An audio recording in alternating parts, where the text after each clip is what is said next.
तो दोस्तों, आज की हमारी कहानी है एक गंवार पति की। एक लड़की की शादी उसकी मर्जी के खिलाफ एक सीधे साधे लड़के से की जाती है, जिसके घर में एक माँ के अलावा और कोई नहीं है। दहेज में लड़के को बहुत सारे उपहार और पैसे मिले होते हैं। लड़की किसी और लड़के से बेहद प्यार करती है और लड़का भी। लड़की शादी होके आ गई अपने ससुराल। सुहागरात के वक्त लड़का दूध लेके आता है तो दुल्हन सवाल पूछती है अपने पति से। एक पत्नी की मर्जी के बिना पति उसको हाथ लगाए तो उसे बलात्कार कहते हैं या हक? पति: आपको इतनी लंबी और गहरी जाने की कोई ज़रूरत नहीं है, बस दूध लाया हूँ, पी लीजिएगा। हम सिर्फ आपको शुभ रात्रि कहने आए थे, कह के कमरे से निकल जाता है। लड़की मन मार कर रह जाती है, क्योंकि लड़की चाहती थी कि झगड़ा हो ताकि मैं इस गंवार से पीछा छुड़ा सकूं। है तो दुल्हन, मगर घर का कोई भी काम नहीं करती, बस दिन भर ऑनलाइन रहती और न जाने किस किस से बातें करती। मगर उधर लड़के की माँ बिना शिकायत के दिन भर चूल्हा चौका से लेकर घर का सारा काम करती, मगर हर पल अपने होठों पर मुस्कुराहट लेके फिरती। लड़का एक कंपनी में छोटा सा मुलाजिम है और बेहद ही मेहनती और ईमानदार। करीब महीने भर बीत गए, मगर पति पत्नी अब तक एक साथ नहीं सोए। वैसे लड़का बहुत शांत स्वभाव वाला था, इसलिए वह ज़्यादा बातें नहीं करता था। बस खाने के वक्त अपनी पत्नी से पूछ लेता था कि कहाँ खाओगी, अपने कमरे में या हमारे साथ। और सोने से पहले डायरी लिखने की आदत थी, जो वह हर रात को लिखता था। लड़की के पास एक स्कूटी थी, वह हर रोज़ बाहर जाती थी। पति के ऑफिस जाने के बाद और पति के वापस लौटते ही आ जाती थी। छुट्टी का दिन था, लड़का भी घर पे ही था, तो लड़की ने अच्छे भले खाने को भी गंदा कह के माँ को अपशब्द बोल के खाना फेंक देती है। मगर वह शांत रहने वाला उसका पति अपनी पत्नी पर हाथ उठा देता है, मगर माँ अपने बेटे को डांटती है। इधर लड़की को बहाना चाहिए था झगड़े का जो उसे मिल गया था।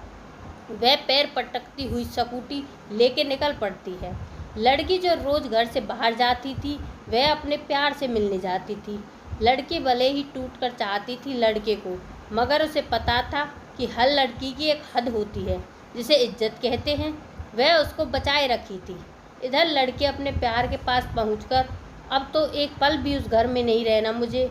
आज गंवार ने मुझ पर हाथ उठा के अच्छा नहीं किया।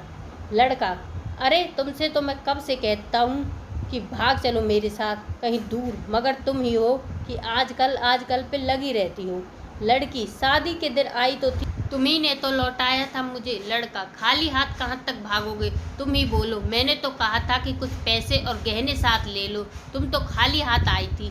आखिर एक नई जगह में जिंदगी नए सिरे से शुरू करने के लिए पैसे तो चाहिए न। लड़की: तुम्हारे और मेरे प्यार के बारे में जानकर मेरे घर वालों ने बैंक के पासबुक, एटीएम और मेरे गहने तक रख लिए थे, तो मैं क्या लाती अपने साथ?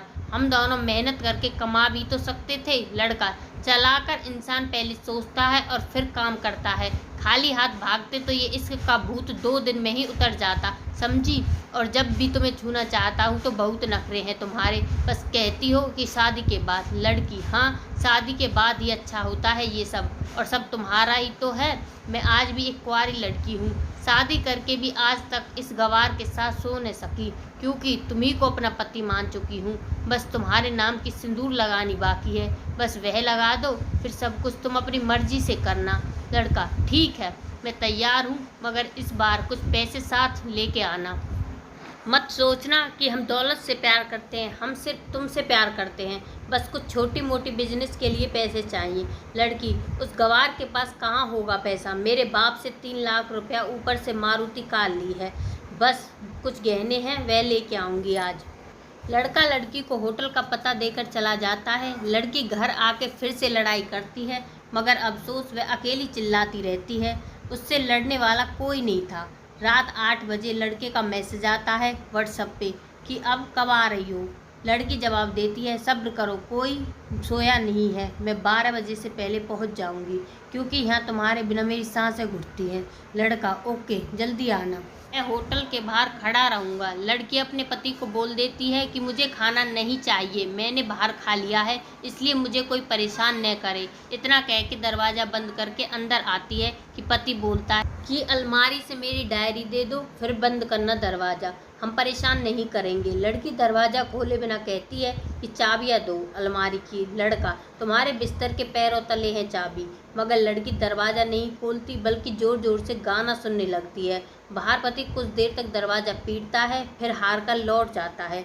लड़की ने बड़े जोर से गाना बजा रखा था। फिर वह अलमारी खोल के देखती है जो उसने पहली बार खोला था, क्योंकि वह अपना सामान अलग अलमारी में रखती थी। अलमारी खोलते ही हैरान रह जाती है। अलमारी में उसके अपने पासबुक, एटीएम कार्ड थे जो उसके घर वालों ने छीन के रखे थे। खोल के चेक किया तो उसमें पैसे भी ऐड थे जो दहेज में लड़की को मिले थे, और बहुत सारे गहने भी जो एक पेपर के साथ थे। उसकी मलकियत लड़की के नाम थी। लड़की बेहद हैरान और परेशान थी। फिर उसकी नज़र डायरी पर पड़ती है। वह जल्दी से डायरी निकाल के पढ़ने लगती है। लिखा था, तुम्हारे पापा ने एक दिन मेरी माँ की जान बचाई थी अपना खून देकर। मैं अपनी माँ से बेहद प्यार करता हूँ, इसलिए मैंने झुककर आपके पापा को प्रणाम करके कहा कि आपका ये अनमोल एहसान कभी नहीं भूलूंगा। कुछ दिन बाद आपके पापा हमारे घर आए हमारे तुम्हारे रिश्ते की बात लेकर, मगर उन्होंने आपकी हर बात बताई हमें कि आप एक लड़के से बेहद प्यार करती हो। आपके पापा आपकी खुशी चाहते थे, इसलिए वे पहले लड़के को जानना चाहते थे। आखिर आप अपने पापा की प्रिंसेस जो थी, और हर बाप अपने प्रिंसेस के लिए एक अच्छा और ईमानदार प्रिंस चाहता है। आपके पापा ने खोज करके पता लगाया कि वह लड़का बहुत सी लड़कियों को धोखा दे चुका है और पहली शादी भी हो चुकी है, पर आपको बता नहीं सके क्योंकि उन्हें पता था कि जो ये इश्क का नशा है वह हमेशा अपनों को गैर और गैर को अपना समझता है। एक बाप के मुंह से एक बेटी की कहानी सुनकर मैं अचंभित हो गया। हर बाप यहाँ तक शायद ही सोचे। मुझे यकीन हो गया था कि एक अच्छा पति होने का सम्मान मिले ना मिले, लेकिन एक अच्छा दामाद होने की इज्जत मैं हमेशा पा सकता हूँ। मुझे दहेज में मिले सारे पैसे मैंने तुम्हारे अकाउंट में कर दिए, और तुम्हारे घर से मिली गाड़ी आज भी तुम्हारे घर पे है, जो मैंने इसलिए भेजी ताकि जब तुम्हें मुझसे प्यार हो जाए तो साथ चलेंगे कहीं दूर घूमने। दहेज इस नाम से नफरत है मुझे, क्योंकि मैंने दहेज में अपनी बहन और बाप को खोया है।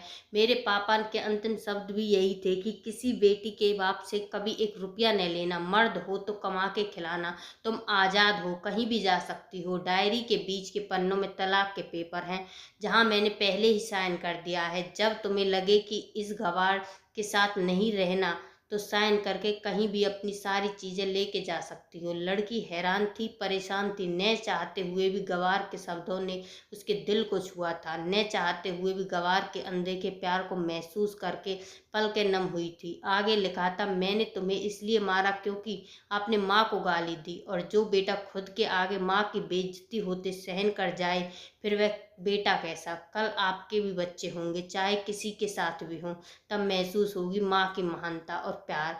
आपको दुल्हन बना के हमसफर बनाने लाया हूँ, जबरदस्ती करने नहीं। जब प्यार हो जाए तो भरपूर वसूल कर लूँगा आपसे। आपके हर गुस्ताखी का बदला हम शिद्दत से लेंगे। हम आपसे, अगर आप मेरी हुई तो बेपनाह मोहब्बत करके, किसी और की हुई तो आपके हक में दुआएं मांग के। लड़की का फ़ोन बज रहा था जो वाइब्रेशन मोड पे था। लड़की अब दुल्हन बन चुकी थी।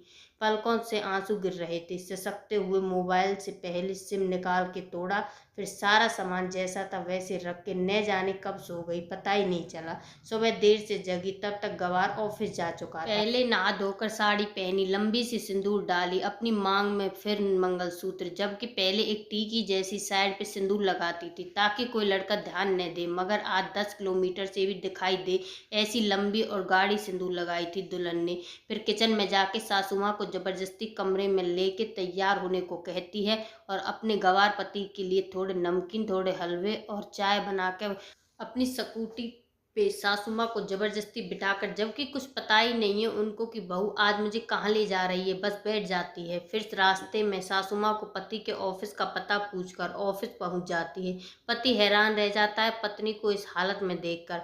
पति, सब ठीक तो है न माँ? मगर माँ बोलती इससे पहले पत्नी गले लगाकर कहती है कि अब सब ठीक है, I love you forever. Office के लोग सब खड़े हो जाते हैं तो दुल्हन कहती है कि मैं इनकी धर्मपत्नी हूँ, वनवास गई थी, सुबह लौटी हूँ। अब 1 महीने तक मेरे पतिदेव ऑफिस में दिखाई नहीं देंगे। दुल्हन, क्योंकि हम लंबी छुट्टी पे जा रहे हैं साथ साथ।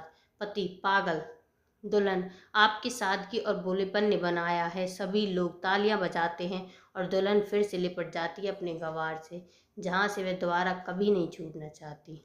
तो दोस्तों, बड़े कड़े फैसले होते हैं कभी कभी हमारे अपनों की, मगर हम समझ नहीं पाते कि हमारे अपने हमारी फिक्र खुद से भी ज्यादा क्यों करते हैं।